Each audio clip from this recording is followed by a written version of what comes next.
ಬೆಂಗಳೂರಿನ ಕೋರಮಂಗಲದ ರಾಷ್ಟ್ರೀಯ ಕ್ರೀಡಾಂಗಣದಲ್ಲಿ ಆಗಸ್ಟ್ 2ರಂದು ನಡೆದ 43ನೇ ಕರ್ನಾಟಕ ರಾಜ್ಯ ಮಟ್ಟದ ಟೈಕ್ವಾಂಡೋ ಕರಾಟೆ ಚಾಂಪಿಯನ್ಶಿಪ್ನಲ್ಲಿ ಹಾಸನ ಜಿಲ್ಲಾ ಹಾಸನಾಂಬ ಕರಾಟೆ ಸಂಸ್ಥೆಯ ಕ್ರೀಡಾಪಟುಗಳು ಅತ್ಯುತ್ತಮ ಪ್ರದರ್ಶನವನ್ನು ನೀಡಿ ಹಲವು ಪದಕಗಳನ್ನು ಗೆದ್ದು ಜಿಲ್ಲೆಗೆ ಕೀರ್ತಿಯನ್ನು ತಂದಿದ್ದಾರೆ.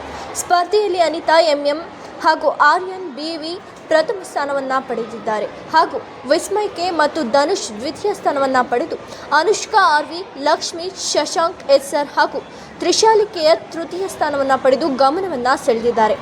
ವಿಜೇತ ಕ್ರೀಡಾಪಟುಗಳನ್ನು ಹಾಸನ ಜಿಲ್ಲಾ ಅಮೇಚೂರ್ ಬಾಡಿ ಬಿಲ್ಡರ್ಸ್ ಸಂಸ್ಥೆಯ ಅಧ್ಯಕ್ಷ ಶರತ್ ಚಂದ್ರ ಎಎಂ, ಸಂಸ್ಥೆಯ ಪದಾಧಿಕಾರಿಗಳು, ಪೋಷಕರು ಹಾಗೂ ಕ್ರೀಡಾಭಿಮಾನಿಗಳು ಅಭಿನಂದಿಸಿದರು.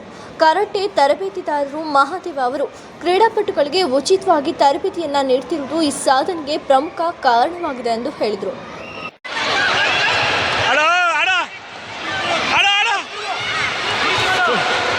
ಹೋಗ್ಬೇಡ ಹಿಂದೆ